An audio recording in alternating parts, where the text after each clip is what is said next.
There is a hair salon in Osaka where a colorist in her 60s has been asked, more times than she can count, whether her hair is actually gray or simply a very sophisticated shade of silver, because the texture and shine on her aging hair doesn't match what most people expect aging hair to look like.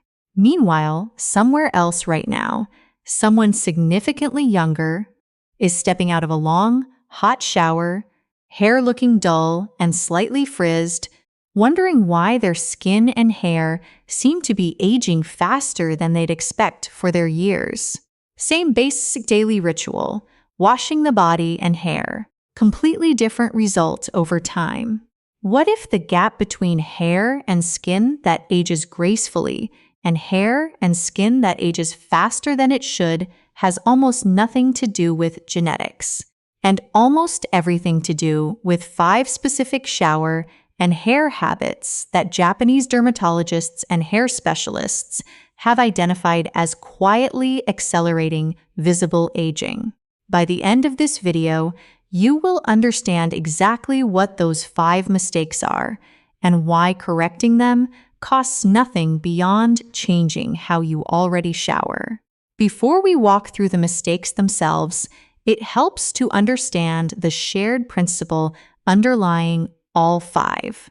Japanese dermatological guidance consistently emphasizes a concept sometimes translated as sukenbariya, skin barrier, the thin protective layer on both skin and scalp that regulates moisture and shields against irritation.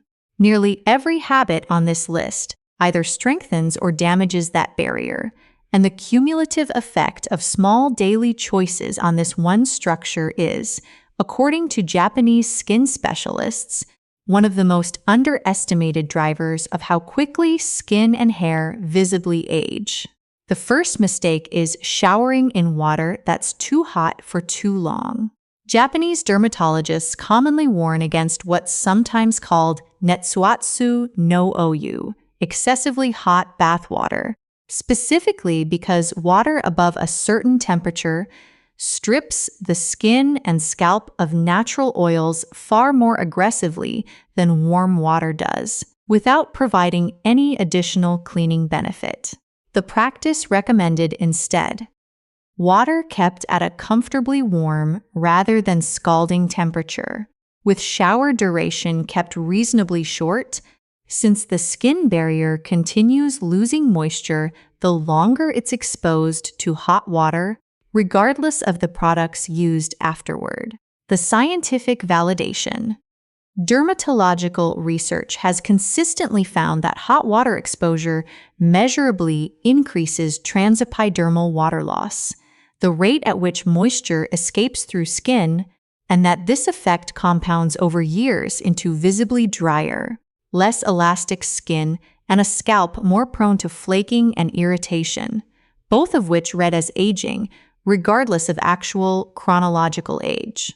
The second mistake is vigorously towel drying hair immediately after washing. The common instinct to rub hair briskly with a towel, sometimes called goinna fukikata, rough drying technique, creates significant mechanical friction on hair that is at its most fragile state, wet and swollen, when the outer protective layer of each strand is most vulnerable to damage. The practice recommended instead: hair is gently pressed and squeezed with a towel rather than rubbed, removing excess water without abrasive friction, often followed by allowing hair to air dry partially before any heat styling begins. The scientific validation.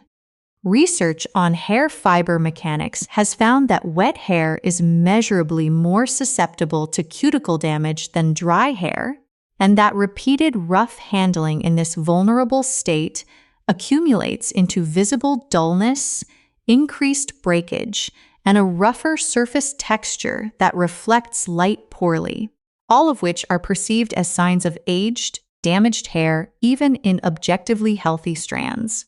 The third mistake is using shampoo formulated primarily for deep cleaning on a daily basis, regardless of actual scalp oil production or hair type.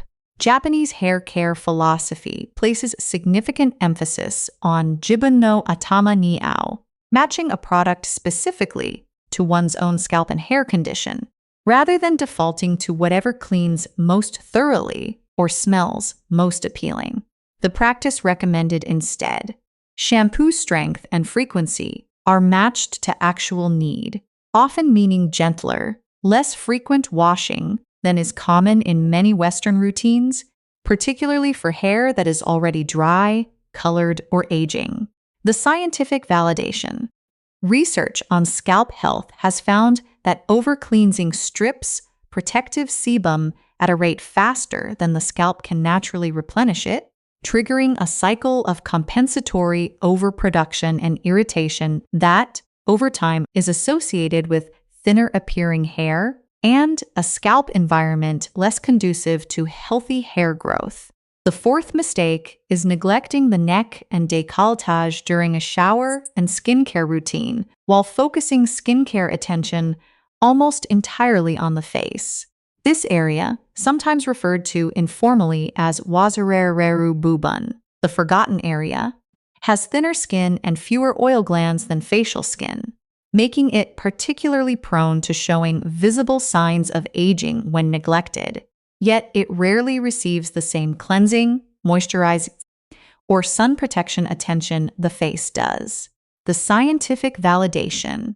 Dermatological studies comparing skin aging across different body regions have found that the neck and chest area often show accelerated visible aging compared to the face specifically, because they receive a fraction of the topical care and sun protection, despite similar or greater environmental exposure in many daily situations, such as looking down at a phone or driving with sun exposure primarily hitting the neck.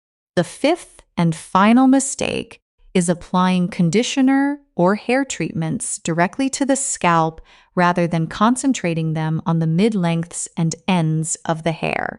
This habit, sometimes cautioned against as tokei no tsukasugi, over application at the roots, can clog scalp pores and weigh down hair at the root, ironically making hair appear flatter and less voluminous over time, an effect commonly mistaken for simply thinning or aging hair. The practice recommended instead. Conditioner is applied starting a few inches from the scalp, concentrated where hair is oldest, driest, and most in need of moisture, while the scalp itself is left to its own natural oil balance. The scientific validation.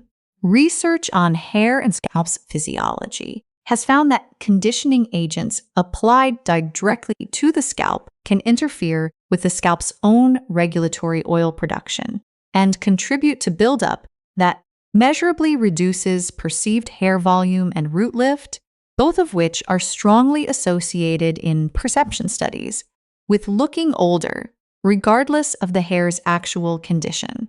As you've seen, these 5 mistakes have very little to do with age itself and everything to do with small daily habits that quietly compound over years. Keep shower water comfortably warm rather than scalding, and keep showers reasonably brief. Press and squeeze hair dry rather than rubbing it roughly with a towel. Match your shampoo's strength and frequency to your actual scalp condition rather than defaulting to daily deep cleaning. Extend skincare and sun protection attention to your neck and décolletage, not just your face.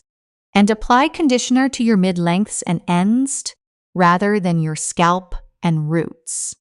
None of these corrections cost anything beyond a small adjustment to a routine you're already doing every single day. If this changed the way you think about your own shower routine, please like this video and subscribe so we can continue unlocking this kind of practical wisdom together. Now, I want to hear from you. Which of these 5 mistakes do you think you've been making without realizing it? Leave it in the comments below. Until the next video.